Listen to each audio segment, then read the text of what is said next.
اليوم مروان راح يسوي لنا كنتاكي. والله ذا مو طيب غير ما تفطر ويانا اليوم. جاي نصور. راح اسوي لكم كنتاكي على طريقتي الخاصة. أول ما تجيبون أي صدر دجاج يتوفر لكم، تجيبون جدرية مع الثريد مع الدومة، تجيبون خرشوف ايش تسوون حتى يطلع الزفر. تحطون مي لا بارد ولا حار كافي، أو تحطون خرشوفتين كبار خل، تحطون خرشوف صغيرة واهم حركة شنو؟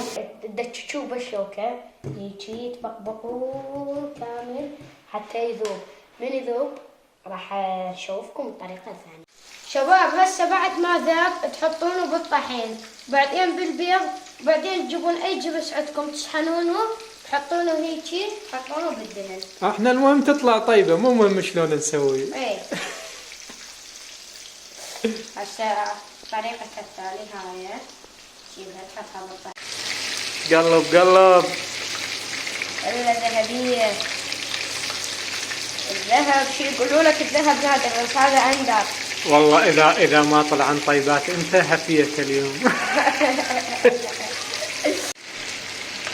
الريحة تبين طيبة لحد الآن، ما ندري عاد ورا ما تخلص. إن شاء الله. شوف هاي هسه هاي مستوية، هاي الطرحة شوف شلون مقرمشة. والله شكلها يبين حلو بس طعمها ما ندري. اسمع شباب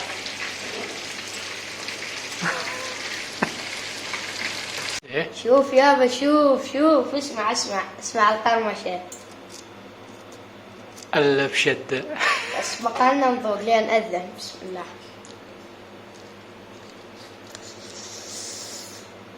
حارة فتشي. إيه. عشت ايدك والله. بالعافية. شو؟